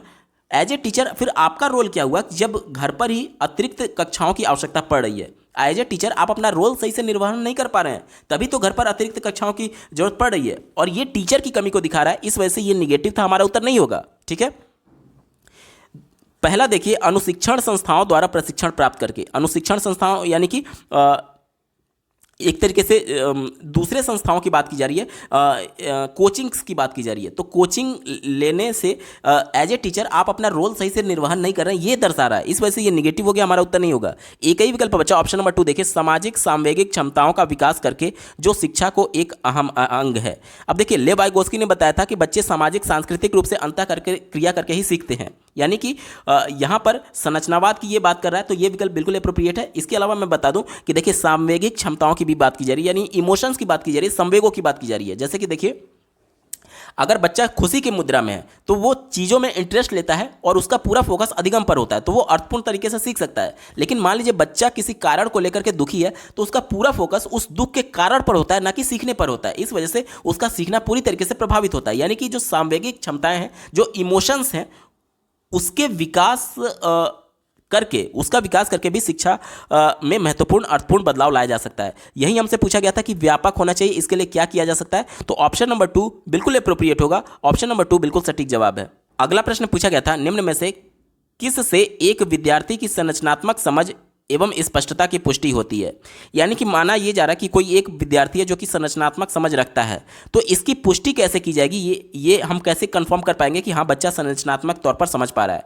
देखिए, क्रिएटिव अंडरस्टैंडिंग की बात जहाँ तक है, इसका मतलब ये होता है कि बच्चे जो कुछ भी सीख रहे हैं उसको अपने दैनिक जीवन में इम्प्लीमेंट कर पाए। ठीक है, इसी को ध्यान में रखकर के उत्तर ढूंढेंगे। पहला दिया गया, दी गई जानकारी को सही रूप में दोहराना। दोहराना हमेशा निगेटिव सेंस में होता है। रिकॉल करना, दोहराना, रटना, ये सभी वर्ड निगेटिव सेंस में होते हैं, कभी भी हमारा विकल्प उत्तर नहीं होगा अगर प्रश्न पॉजिटिव सेंस में पूछा गया है। दूसरा देखिए, सही जानकारी को लिखना। केवल लिखना ही एकमात्र संरचनात्मक समझ को नहीं दर्शाता है, यह विकल्प निगेटिव है, हमारा उत्तर नहीं होगा। ठीक है। तीसरा देखिए, संरचना की परिभाषा को स्पष्ट रूप से याद रखना। देखिए यहां पर दो निगेटिव वर्ड्स हैं, एक तो याद करना और दूसरा परिभाषा। परिभाषा हमेशा संकुचित होता है, क्यों? क्योंकि बच्चे को कॉन्सेप्ट बिल्ड करना है माइंड में, उस अवधारणा को समझाना है, ना कि परिभाषा को रटना है। और याद करना, रटना, ये सभी वर्ड हमेशा निगेटिव होते हैं, ये भी विकल्प हमारा निगेटिव हो गया, कभी भी उत्तर नहीं होगा। एक ही विकल्प बचा, ऑप्शन नंबर 4 देखिए, सीखी गई संरचना को निजी जीवन में आने वाली स्थितियों में लागू करना। जाहिर सी बात है, जो बच्चे ने कॉन्सेप्ट सीखा है, अगर वो खुद करके सीखा होगा, परिस्थितियों के बारे में जाना होगा, तो किस प्रकार से भविष्य में इस प्रकार की परिस्थितियां डेवलप होंगी और किस प्रकार से उस परिस्थिति को वो उसमें इंप्लीमेंट करेगा, उस सीखी हुई जानकारी को किस प्रकार से इंप्लीमेंट करेगा, ये ज़्यादा इंपॉर्टेंट है। और इसी के माध्यम से बच्चे की संरचनात्मक समझ को परखा जा सकता है, उसकी पुष्टि की जा सकती है। विकल्प नंबर 4 बिल्कुल एप्रोप्रिएट है और यही इसका सटीक जवाब होगा। अगला प्रश्न पूछा गया था, बच्चों को प्रभावशाली समस्या समाधानकर्ता बनाने के लिए जरूरी है कि उन्हें निम्न में से किस प्रकार के मौके मुहैया कराए जाएं। प्रश्न पॉजिटिव सेंस में है, इसी को ध्यान में रखकर के उत्तर ढूंढेंगे। चौथा देखिए, केवल दृश्य सामग्री एवं स्मार्ट बोर्ड द्वारा सीखना। केवल, एकमात्र, एक ही, यही, ये जितने भी वर्ड होते हैं विकल्प को निगेटिव कर देते हैं। चूंकि प्रश्न पॉजिटिव सेंस में पूछा गया, इस वजह से ये हमारा उत्तर नहीं होगा। तीसरा देखिए, जब आवश्यक हो तब अतिरिक्त ट्यूशन लेकर के। अतिरिक्त ट्यूशन की आवश्यकता क्यों पड़ रही है? फिर तो आप अपना जो आपकी जिम्मेदारी थी वो सही तौर पर निर्वाह नहीं पा रहे हैं एज ए टीचर, तभी तो अतिरिक्त ट्यूशन की आवश्यकता पड़ रही है। इस वजह से ये विकल्प निगेटिव है, हमारा उत्तर नहीं होगा। पहला विकल्प देखिए, केवल पाठ्यपुस्तक में दिए गए प्रारूप के अनुसार प्रयोग को कहकर। तो केवल, एकमात्र, एक ही, यही, ही, ये सभी वर्ड निगेटिव है। चूंकि प्रश्न पॉजिटिव सेंस में पूछा गया, इस वजह से ये विकल्प हमारा उत्तर नहीं होगा। एक ही विकल्प बचा, ऑप्शन नंबर 2 देखिए, स्वतंत्र सोच द्वारा संप्रत्यय की खोज करके। अब समस्या का समाधान करना है। समस्या का समाधान कैसे करेंगे? एक समस्या के कई विधियां होती है। मान लीजिए एक विधि के माध्यम से बच्चा उस प्रॉब्लम को सॉल्व नहीं कर पा रहा है, तो अगर वो स्वतंत्र सोचेगा, यानी आउट ऑफ बॉक्स जाकर के सोच रहा होगा, दूसरी अल्टरनेट विधि के माध्यम से सोच रहा होगा, तभी तो उसके बारे में दूसरे विधि का प्रयोग करके उस समस्या का समाधान निकाल सकता है। यानी कि स्वतंत्र सोच द्वारा संप्रत्यय की खोज करके, ये विकल्प बिल्कुल एप्रोप्रिएट है और यही इसका बिल्कुल सटीक जवाब होगा। अगला प्रश्न पूछा गया था, अधिगम की प्रक्रिया के दौरान बच्चे जो त्रुटियां करते हैं वो क्या है? ध्यान से समझिएगा, बच्चों के द्वारा की जा रही गलतियों के बारे में बोला जा रहा है। तो कई मनोवैज्ञानिकों के द्वारा सिद्धांत दिए गए और बताया गया कि बच्चे गलतियों के माध्यम से भी सीख रहे होते हैं। ठीक है, यानी कि देखिए, गलती कब होती है? जब बच्चा कोई प्रयास कर रहा है किसी समस्या का समाधान करने के संदर्भ में और बच्चे ने प्रयास किया और उसकी वजह से वो असफल हो गया या फिर उसने गलती कर दी, तो आगे जब वो प्रश्न को सॉल्व करेगा या फिर इस प्रकार की अपने दैनिक जीवन में सिचुएशंस को देखेगा, तब वो जान रहा है कि हाँ, पिछली बार मैंने ये गलती की थी, अब इस बार मैं ये गलती नहीं दोहराऊंगा। यानी कि उसके व्यवहार में कुछ ना कुछ परिवर्तन तो हुआ कि वो गलती अब दोबारा नहीं दोहराएगा। यानी कि अधिगम इसे ही तो कहते हैं। यानी कि प्रयास के माध्यम से आपके व्यवहार में जो परिवर्तन होता है उसे अधिगम बोलते हैं। अब बच्चा भले ही त्रुटि किया, लेकिन आने वाले समस्या को सॉल्व करने के दौरान वो गलती नहीं करेगा, उसके व्यवहार में परिवर्तन हो चुका है, यानी वो सीख चुका है। यानी कि जो गलतियां होती है वो भी सीखने का एक परिचायक है। इसी को ध्यान में रख करके उत्तर ढूंढेंगे। चलिए, पहला विकल्प कहा जा रहा है कि उनसे बच्चों की वर्तमान क्षमता एवं बुद्धिमत्ता का पता लगाया जा सकता है। यह विकल्प निगेटिव है।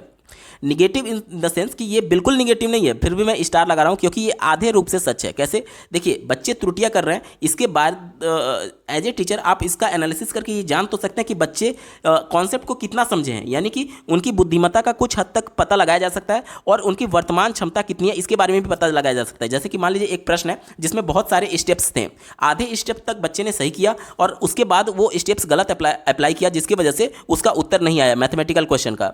इस वजह से आप कम से कम ये तो समझ पा रहे हैं ना कि बच्चे ने आधे स्टेप तक सही किया था, यानी कि आखिर उसकी क्षमता कितनी है, यानी कि ये सही हो सकता है पॉजिटिव, लेकिन आधा अधूरा है। इस वजह से मैंने स्टार लगाया, आगे आपको पता चलेगा क्यों। दूसरा देखिए, उन्हें बिना प्रतिपुष्टि के तुरंत सुधार देना चाहिए ताकि वे दोहराई ना जाए। देखिए, बिना प्रतिपुष्टि यानी बिना फीडबैक दिए, बिना बच्चे को बताए उस गलती को सही करने की बात की जा रही है, तो ये विकल्प निगेटिव है। क्यों? क्योंकि बच्चा तो जाना ही नहीं ना कि मैंने गलती क्या की थी। जब बच्चे के संज्ञान में नहीं आया कि मैंने ये गलती की थी और इस गलती का कारण क्या था, तब तक बच्चा वो उस गलती को भविष्य में दोहरा रहा होगा। सबसे अप्रोप्रिएट ये होता है कि बच्चे ने अगर कोई गलती की तो सबसे पहले तो एज ए टीचर आप ये समझने की कोशिश करिए कि बच्चे ने ये गलती क्यों की, क्या उसको कॉन्सेप्ट समझ में नहीं आया, और अगर उसको कॉन्सेप्ट समझ में नहीं आया तो उसका फिर से अधिगम कराइए और उसके बाद से बच्चे को बताइए कि आपने ये गलती की थी। उसके बाद से जब बच्चा समझ जाएगा कि हाँ ये चीज़ ऐसे नहीं है, बल्कि उसकी अवधारणा में जो मिसकॉन्सेप्शन था वो मिसकॉन्सेप्शन दूर हो जाएगा, उसके बाद से भविष्य में इस प्रकार की गलती दोहराने की संभावना बिल्कुल शून्य हो जाएगी। और ये विकल्प कह रहा है कि तुरंत सुधार देना चाहिए, तुरंत नहीं सुधारना चाहिए बल्कि विश्लेषण करके उस गलती का कारण जानना चाहिए और उसके बाद से अधिगम करा करके तब बच्चे को फीडबैक देते हुए सुधारना चाहिए। और यहां पर बिना प्रतिपुष्टि बिना फीडबैक दिए कह रहा था, इस वजह से यह विकल्प निगेटिव हो गया, हमारा उत्तर नहीं होगा।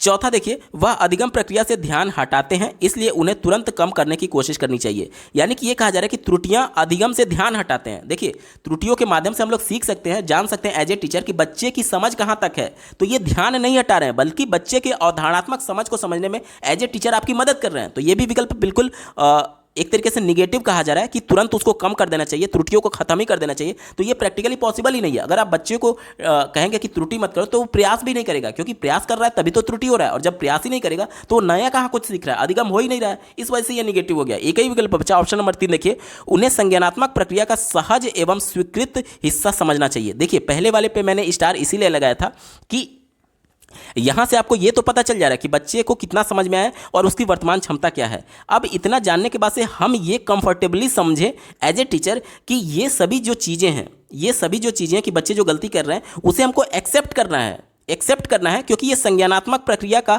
सहज और स्वीकृत हिस्सा होता है। ठीक है, ऑप्शन नंबर 3 बिल्कुल अप्रोप्रिएट और यही इसका सटीक जवाब होगा, क्योंकि विकल्प नंबर 1 जो था वो पहले से ऑप्शन नंबर 3 में इंक्लूडेड है। इस वजह से ऑप्शन नंबर 1 अब गलत हो जाएगा संकुचित होने की वजह से, और ऑप्शन नंबर 3 ब्रॉड है, इस वजह से सही उत्तर हो जाएगा। विकल्प नंबर 3 सही जवाब है। अगला प्रश्न पूछा गया था, बच्चों के संवेगों की अधिगम में क्या भूमिका होती है। ध्यान से समझिएगा, संवेग की बात की जा रही है, इमोशंस की बात की जा रही है। कई बार बच्चे दुखी होते हैं, कई बार बच्चे खुश होते हैं, तो उन्हीं इमोशंस की बात की जा रही है कि ये इमोशंस क्या भूमिका निभाते हैं बच्चों के सीखने में। पहले विकल्प से शुरुआत करेंगे, कहा जा रहा है संवेग बच्चों को सीखने में बाधित करते हैं इसलिए इनको काबू में रखना चाहिए। क्या यह प्रैक्टिकली संभव है कि एज ए टीचर आप बच्चे के इमोशंस को कंट्रोल कर पाएं? नहीं पॉसिबल है। कैसे? जैसे मान लीजिए घर में उसके कुछ इस प्रकार की कला होगी, पारिवारिक कुछ कला होगा, तो निश्चित तौर पर उसका ध्यान उस पर होगा और उसके वजह से वो दुखी रह रहा होगा।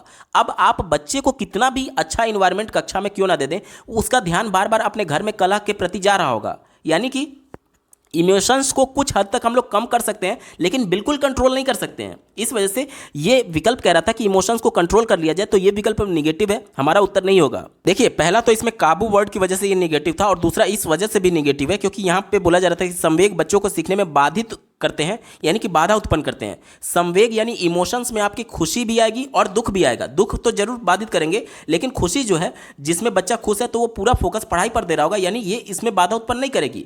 संवेग में खुशी भी है और इमोशंस जो है वो हमेशा बाधित नहीं करते हैं, और चूंकि यहाँ पर कहा जा रहा है कि इमोशन जो है वो बाधित करते हैं, तो हमेशा बाधित नहीं करते हैं, इस वजह से ये भी निगेटिव है। ठीक है, इस वजह से हमारा उत्तर नहीं होगा। दूसरा देखिए, प्रभावशाली अधिगम के लिए संज्ञान को बच्चों के संवेगों से पृथक रखना चाहिए।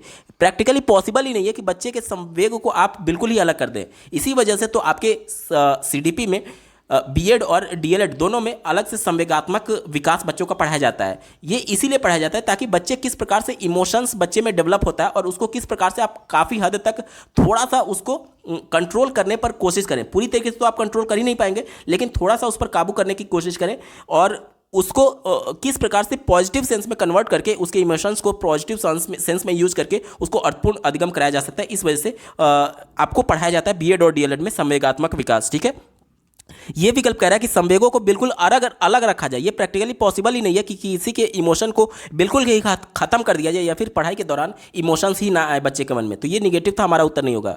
चौथा देखिए, संवेग सीखने की प्रक्रिया में गड़बड़ी करते हैं और इसे अपूर्वानुमेय बनाते हैं। तो ये भी विकल्प निगेटिव है। गड़बड़ी नहीं, हमेशा गड़बड़ी नहीं करेंगे। दुख होगा तब तो जाहिर सी बात है प्रभावित करेगा निगेटिव तौर पर, लेकिन जब बच्चा खुश है तब तो उसको सीखने में मदद कर रहा है ना, क्योंकि पूरा पढ़ाई पर ध्यान है बच्चे का, खुशी की मुद्रा में। तो हमेशा गड़बड़ी नहीं करते हैं, इस वजह से निगेटिव हो गया। तीसरा देखिए, संवेग सीखने की प्रक्रिया को अर्थपूर्ण बनाते हैं और उन्हें सीखने की प्रक्रिया में एकीकृत रूप से सम्मिलित करना चाहिए। ये विकल्प सबसे ज्यादा एप्रोप्रिएट है और यही इसका बिल्कुल सटीक जवाब होगा। देखिए, आपको लग रहा होगा कि जब बच्चा खुश है तब तो सीखने में मदद कर रहा है, लेकिन दुखी है तब कैसे? देखिए, बच्चे के इमोशंस को थोड़ा सा पढ़ाई में निगेटिव सेंस में भी देखा जाता है। जैसे कि मान लीजिए बच्चा बहुत ज़्यादा कक्षा में बदमाशी कर रहा है, या फिर एज ए पेरेंट आपके घर पर जब आप माता पिता हैं और आपके घर पर भी कोई छोटा बच्चा है, तो कई बार क्या होता है कि वो पढ़ाई नहीं करता, एकदम जिद्दी बन जाता है। तो हम लोग क्या करते हैं कि उसको घर के बाहर, गेट के बाहर बंद कर देते हैं। क्यों करते हैं?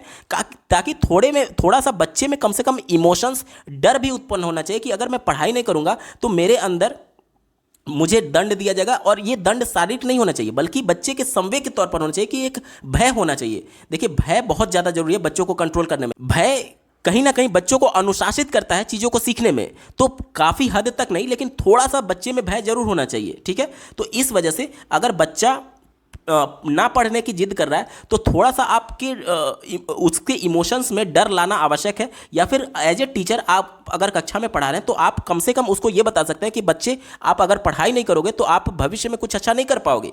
जितने भी सफल लोग हैं वो पढ़ाई करके ही जा रहे हैं, और ये पढ़ाई आपको सोचने की क्षमता में विकसित करेगा, सोचने की क्षमता बढ़ाएगा। इस वजह से ये सभी चीज़ें, देखिए, बच्चे को एक तरीके से आप दिखा रहे हैं कि अगर आप पढ़ाई नहीं करेंगे तो आप सफल नहीं होंगे। यानी कि ये क्या है? बच्चे में निगेटिविटी भर रहे हैं कि अगर पढ़ाई नहीं करेंगे तो मैं सफल नहीं होऊंगा, और ये नेगेटिविटी बच्चे को पॉजिटिव थिंकिंग देगा कि मुझे पढ़ना है ताकि मैं जीवन में कुछ सफल आदमी बन पाऊं।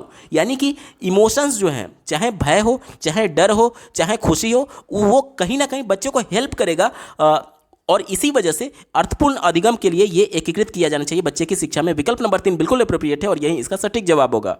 अगला प्रश्न पूछा गया था, बच्चे को आंतरिक रूप से अभिप्रेरित अधिगमकर्ता बनाने के लिए किस तरह से प्रोत्साहित किया जा सकता है? ध्यान से समझिएगा, इंटरनल मोटिवेशन की बात की जा रही है। इंटरनल मोटिवेशन कब आता है? जब बच्चा किसी काम में रुचि लेता है। तो सबसे पहले बच्चे का रुचि लेना, इंटरेस्ट लेना वहां पर इंपॉर्टेंट है, उसके बाद इंटरनल मोटिवेशन जनरेट होगा। ठीक है, चलिए पहले विकल्प से शुरुआत करते हैं। हौसला बढ़ाने के लिए इनाम देकर के। इनाम हमेशा निगेटिव सेंस में माना जाता है। कैसे? ध्यान से समझिएगा।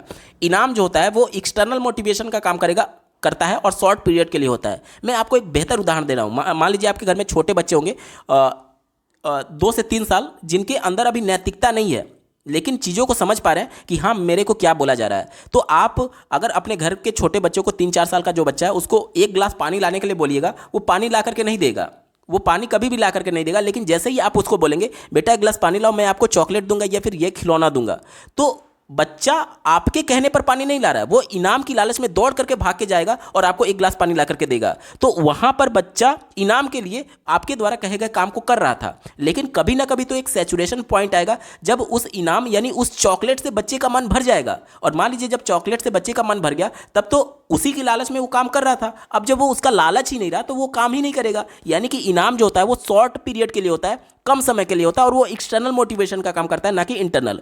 प्रश्न में चूंकि इंटरनल मोटिवेशन की बात की गई थी, इस वजह से ये विकल्प हमारा उत्तर नहीं होगा। तीसरा विकल्प देखिए, त्रुटियां करने पर दंड देकर के। दंड देना चाहे शारीरिक हो या फिर शाब्दिक हो, हमेशा निगेटिव सेंस में माना जाता है, हमारा उत्तर नहीं होगा। चौथा देखिए, शिक्षिका द्वारा कक्षा में खास उपलब्धि वाले विद्यार्थियों पर खास ध्यान देकर के।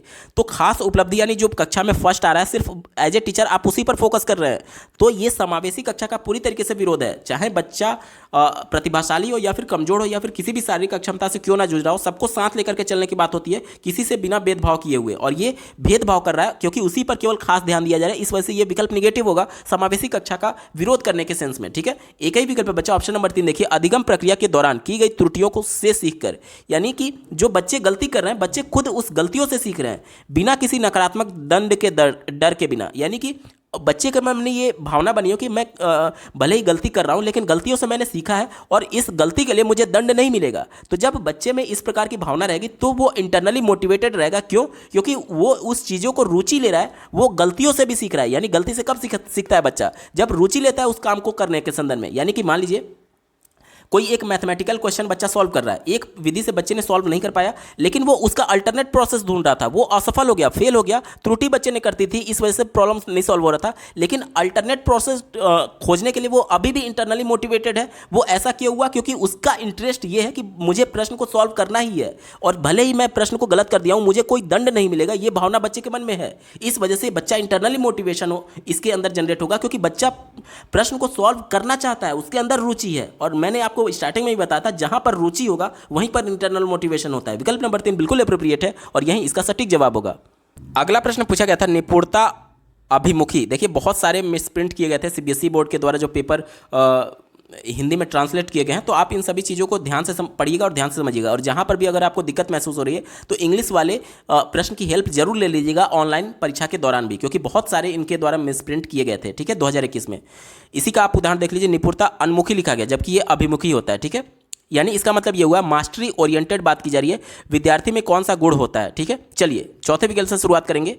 मास्टरी ओरिएंटेड यानी कि किसी भी कॉन्सेप्ट के बारे में बच्चा बेहतर तरीके से समझ पा रहा है, अपनी एक समझ विकसित कर पा रहा है। तो इसका चौथा विकल्प देखिए, असफलता का अत्यधिक भय और क्षमता का वार्षिक दृष्टिकोण। अगर असफलता का डर रहेगा यानी बच्चा प्रयास ही नहीं करेगा कि अगर मैं प्रयास करूंगा तो मैं असफल हो जाऊंगा। जब प्रयास ही नहीं करेगा तो वो नया कहाँ कुछ सीख रहा है। तो ये विकल्प निगेटिव है, हमारा उत्तर नहीं होगा। तीसरा विकल्प देखिए, असफलता का न्यून भय, यहां तक तो पॉजिटिव है।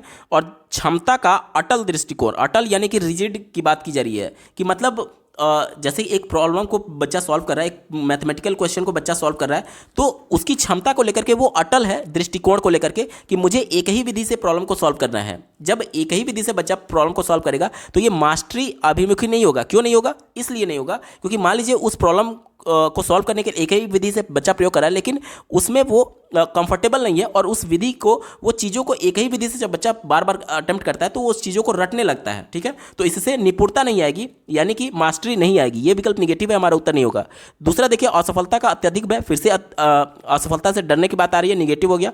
एक ही विकल्प बच्चा, ऑप्शन नंबर 1 देखिए, असफलता का न्यून भय, यानी बच्चा बिल्कुल भी नहीं डर रहा है कि असफल हो या फिर सफल हो, बस वो अपना प्रयास कर रहा है। और क्षमता का वार्षिक दृष्टिकोण, वार्षिक यानी कि इंक्रीमेंटल अप्रोच की बात की जा रही है, यानी कि अपनी क्षमता को लगातार बढ़ा रहा है। तो यही निपुणता की बात होती है, यानी अपना आज जो बच्चे का वर्तमान क्षमता है, अपने प्रयास के माध्यम से क्षमता में वृद्धि करना, वो निपुणता अभिमुखी विद्यार्थी का प्रमुख गुण होगा। ऑप्शन नंबर 1 बिल्कुल एप्रोप्रिएट है और यही इसका सटीक जवाब होगा। अगला प्रश्न पूछा गया था, निम्नलिखित में से कौन सी प्रक्रिया प्रभावशाली समस्या समाधान में बाधक है। ध्यान से समझिएगा, बाधक पूछा जा रहा है, फिर से निगेटिव सेंस में है। देखिए, प्रश्नों को सॉल्व करने से पहले आप ये डिसाइड कर लीजिए कि प्रश्न पॉजिटिव है या फिर निगेटिव है।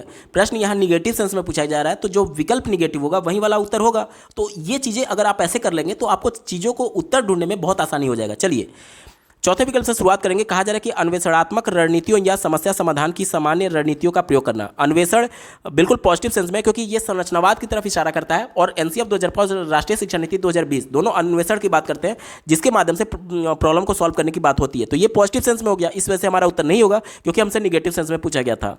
तीसरा देखिए, सही समस्या को पहचानना। देखिए, प्रॉब्लम सॉल्व करने का जो सबसे पहला स्टेप होता है वो समस्या को पहचानने की बात होती है। यानी कि मान लीजिए एक मैथमेटिकल क्वेश्चन मैंने आपको दिया, जब आप समस्या के बारे में जान ही नहीं रहे हैं तो उसको सॉल्व क्या करेंगे। यानी कि समस्या समाधान में ये कहीं ना कहीं बिल्कुल पॉजिटिव होता है, समस्या को समाधान करने में ये हेल्पफुल होता है। और चूंकि हमसे बाधक पूछा गया था, इस वजह से ये भी उत्तर हमारा नहीं होगा। पहला देखिए, सही स्कीमा का क्रियाशील करना। सही स्कीमा बहुत इंपॉर्टेंट टॉपिक है, देखिए ध्यान से समझिएगा। हमारे अंदर क्या होता है कि विभिन्न प्रकार के सेट ऑफ इंस्ट्रक्शंस या फिर सेट ऑफ इंफॉर्मेशन बने हुए, जीन पियाजे ने इन्हीं को स्कीमा बोला था। यानी कि अलग अलग इंफॉर्मेशन अलग अलग बॉक्सेज में हमारे माइंड में सेव है और इसी बॉक्सेज को इंफॉर्मेशन के सेट को उन्होंने स्कीमा नाम दिया था। यानी कि एक प्रॉब्लम को, एक मैथमेटिकल क्वेश्चन है तो उसके अल्टरनेट कई प्रोसेस हो सकते हैं। मान लीजिए एक प्रोसेस का स्कीमा ये है, एक प्रोसेस का स्कीमा ये है, एक प्रोसेस का स्कीमा ये है। तो जब मैं किसी मैथमेटिकल क्वेश्चन को सॉल्व कर रहा हूँ तो सॉल्व करने के दौरान मैं अपने माइंड के सारे स्कीमा को क्रियाशील कर दे रहा हूँ ताकि सभी प्रोसेस का मैं यूज कर पाऊँ। तो ये कहीं ना कहीं तो समस्या को सॉल्व करने में सहायता प्रदान करेगा ना, क्योंकि अल्टरनेट प्रोसेस वाले स्कीमा को मैं एक्टिव कर पा रहा हूँ और एक्टिव करने से मैं चीज़ों को रिकॉल कर पा रहा हूँ, यानी कि चीज़ों को समझ पा रहा हूँ कि हाँ प्रश्न को कैसे सॉल्व करना है। यानी कि एक पॉजिटिव सेंस में था, हमारा उत्तर नहीं होगा क्योंकि हमसे निगेटिव सेंस में पूछा गया था। एक ही विकल्प बचा, ऑप्शन नंबर 2 देखिए, प्रतिक्रिया अन्वयता। प्रतिक्रिया यानी कि रिस्पॉन्स, और अन्वयता को अंग्रेजी में सेट बोला जाता है। इसका मतलब क्या हुआ कि एक आपके पास सेट है, जैसे कि मान लीजिए एक प्रॉब्लम को सॉल्व करने के लिए आपके पास रिस्पॉन्स का एक सेट है और इसी रिस्पॉन्स में से आप रटे रटाए प्रश्न का समाधान बता रहे हैं, तो ये बच्चे का समस्या समाधान में बाधक उत्पन्न होगा। क्यों? क्योंकि मान लीजिए कोई एक ऐसा प्रश्न आ गया जिस के बारे में बच्चे के पास कोई भी रिस्पॉन्स सेट नहीं है, अब इससे बाहर तो वो जा नहीं पाएगा। जो बच्चे के पास रिस्पॉन्स यानी प्रतिक्रिया जो थी उसी में से उसको रिस्पॉन्स करना पड़ेगा। अब मान लीजिए 3 ही रिस्पॉन्स है और कोई ऐसा प्रश्न पूछ लिया गया जो कि उसके रिस्पॉन्स में नहीं था, तो उसका वो समस्या समाधान नहीं कर पाएगा, यानी कि ये बाधक होगा। और चूंकि प्रश्न हमसे पूछा गया था कि कौन सा बाधक है, इस वजह से विकल्प नंबर 2 यहां पर बिल्कुल एप्रोप्रिएट हो जाएगा। उम्मीद करता हूं आपको बेहतर तरीके से समझ में आया होगा। अगला प्रश्न पूछा गया है, कक्षा में विद्यार्थियों में पारस्परिक प्रतिस्पर्धा यानी एक दूसरे के प्रति जो कंपटीशन की भावना होती है के लिए प्रेरित करने के कई परिणाम हो सकते हैं। आपके अनुसार निम्न में से कौन सा प्रभाव बच्चों के विकास में हानिकारक है? निगेटिव सेंस में पूछा गया कि कौन सा ऐसा विकल्प है जो कि बच्चों को हानिकारक है बच्चों के विकास में। ठीक है, ध्यान से समझिएगा। प्रश्न ये कहा जा रहा है कि कक्षा में जो कंपटीशन का लेवल है वो बहुत ज़्यादा बढ़ा दिया गया है, एक दूसरे के बच्चे के प्रति कंपटीशन कराया जा रहा है कि कौन फर्स्ट आएगा, इस प्रकार की चीज़ें। आज हम लोग समावेशी कक्षा की बात करते हैं जिसमें बहुत अधिगम विकार से जूझ रहे, शारीरिक अधिगम अक्षमता से जूझ रहे बालक और विकलांग बालक, सामान्य बालक, बहुत कमजोर बालक और बहुत प्रतिभाशाली बालक एक साथ पढ़ रहे होते हैं। तो ये प्रैक्टिकली पॉसिबल ही नहीं है कि सबको एक पैमाने पर कंपटीशन कराया जाए, क्योंकि जो बहुत तेज़ी से सीख रहा था, जो प्रतिभाशाली था, वो तो सीख जाएगा, वो तो अच्छा परफॉर्म करेगा परीक्षा में, लेकिन जो बहुत कम सीख पा रहा था या फिर जिसे सीखने में बहुत दिक्कत आ रही थी अधिगम विकार की वजह से, अधिगम अक्षमता की वजह से, वो कक्षा में उतने तेज गति से नहीं सीख पाएगा जितना कि प्रतिभावान वाला बालक सीख पा रहा था। इससे क्या होगा कि जब दोनों के बीच आप कंपैरिजन करेंगे तो बच्चा जो है वो हीन भावना का शिकार हो जाएगा कि एक तो मैं पहले से ही नहीं सीख पा रहा था, ऊपर से कक्षा में मेरा कंपैरिजन किया जा रहा है, वो भी टॉपर से। ठीक है, तो इसी को ध्यान में रख करके उत्तर ढूंढना है। हमसे पूछा जा रहा है कि बच्चों के विकास में कौन सा विकल्प हानिकारक होगा, ये विकल्प पूछा गया। ठीक है, पहला विकल्प दिया गया है, इससे कक्षा में विजेता और हारे हुए विद्यार्थियों में विभेदीकरण होता है। विभेदीकरण यानी ये बात तो बिल्कुल सही है, विभेदीकरण कहीं ना कहीं समावेशी कक्षा का एक तरीके से विरोध करता है। कहीं भी हमें विभेद नहीं करना है, अलगाव नहीं करना है, सबको साथ लेकर के चलना है, और ये विजेता और हारे हुए विद्यार्थियों में अलगाव की बात करता है। इस वजह से ये विकल्प बिल्कुल एप्रोप्रिएट होगा, क्योंकि ये बच्चों के विकास में हानिकारक है। दूसरा देखिए, इससे विद्यार्थियों पर दबाव पड़ता है, वह चिंता का स्तर बढ़ जाता है जो उनके संज्ञानात्मक विकास को बाधित करता है। ये बात भी बिल्कुल सही है। अब जो प्रतिभाशाली बालक है उसको तो कोई प्रॉब्लम नहीं पड़ेगा, लेकिन जो कमजोर है वो और ज़्यादा, एक तो वैसे ही सीख नहीं पा रहा था, अब उसके ऊपर प्रेशर ये पड़ेगा कि मुझे कक्षा में परफॉर्म भी करना है। अब उसका ध्यान पूरा सीखने पर नहीं होगा, उसका ध्यान ये है कि कैसे मैं टॉपर के बराबर नंबर लाऊं। तो नंबर लाना यहाँ पर इंपॉर्टेंट नहीं था, बच्चों के व्यवहार में परिवर्तन करना इंपॉर्टेंट था, बच्चे को कॉन्सेप्ट सिखाना इंपॉर्टेंट था। अब बच्चे ने अपना पूरा ध्यान कॉन्सेप्ट को सीखने के बजाय नंबर लाने पर फोकस कर दिया है। इससे बच्चे का विकास पूरी तरीके से प्रभावित होता है और विकास में हानिकारक होगा। यह भी विकल्प बिल्कुल सही है। तीसरा देखिए, इससे कक्षा में तारक यानी कि स्टार की बात की जा रही है, यानी कि जो अच्छा परफॉर्म करने वाले हैं, जो टॉपर हैं, उनकी बात की जा रही है।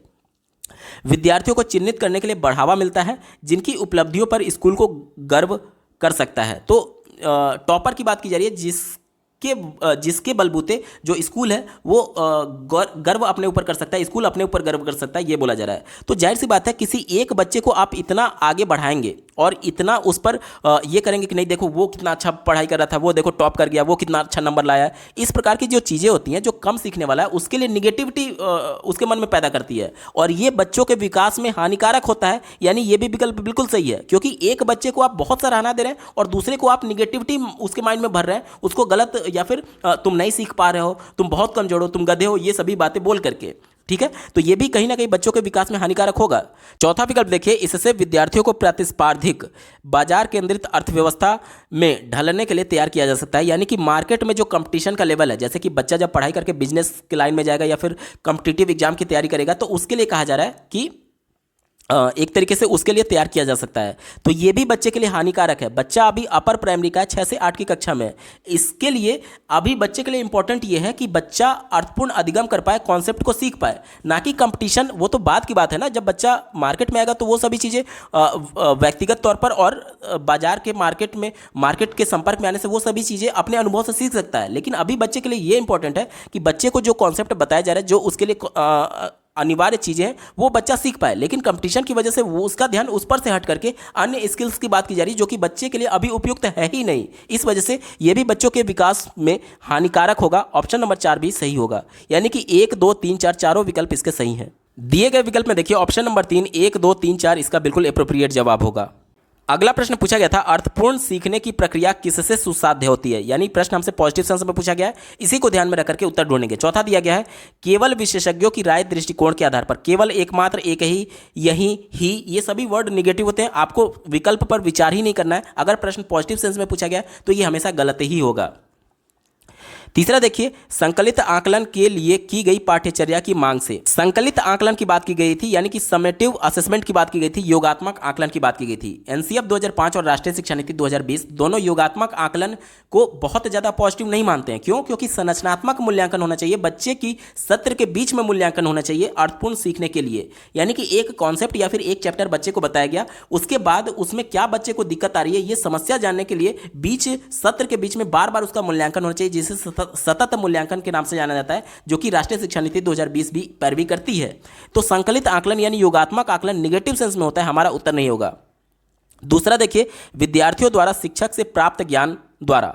देखिए, आज हम लोग संरचनावाद को समर्थन देते हैं, राष्ट्रीय शिक्षा नीति 2020 भी और एनसीएफ 2005 भी, दोनों ये मानते हैं कि बच्चे सक्रिय भागीदारी करके अपने ज्ञान की रचना करते हैं, ना कि ज्ञान को प्राप्त करते हैं। ज्ञान को प्राप्त करने का मतलब ये हुआ कि बच्चे कक्षा में निष्क्रिय बैठे हुए हैं और एज ए टीचर आप आ करके उनको इंस्ट्रक्शंस दे दीजिए, उनको इन्फॉर्मेशन दे दीजिए और बच्चे उसको रिसीव कर लेंगे। लेकिन ये निगेटिव है इस वजह से क्योंकि संरचनावाद को एनसीएफ 2005 और राष्ट्रीय शिक्षा नीति 2020 दोनों पैरवी करती हैं, जिसके माध्यम से उन्होंने ये बताया कि बच्चे अपने ज्ञान की रचना स्वयं करेंगे, सक्रिय भागीदारी करके, ना कि किसी के दिए इंफॉर्मेशन को हूबहू एक्सेप्ट नहीं करते हैं। इस वजह से यह भी विकल्प निगेटिव हो गया, हमारा उत्तर नहीं होगा। एक ही विकल्प बचा, ऑप्शन नंबर 1 देखिए, विद्यार्थी के निजी दर्शन शास्त्र एवं दृष्टिकोण से। अब विद्यार्थी का जो अपना दृष्टिकोण है वो ज्यादा इंपॉर्टेंट है। अपना दृष्टिकोण कब बनेगा, अपना अनुभव कब बनेगा? जब खुद करके सीखेगा, खुद अन्वेषण के माध्यम से सहभागिता दिखा करके चीजों के बारे में जान रहा होगा। तो ये बच्चे को सक्रिय बना रहा है और कहीं ना कहीं करके सीखने पर जोर दे रहा है। इस वजह से ये विकल्प बिल्कुल एप्रोप्रिएट है और यही हमारा बिल्कुल सटीक जवाब होगा।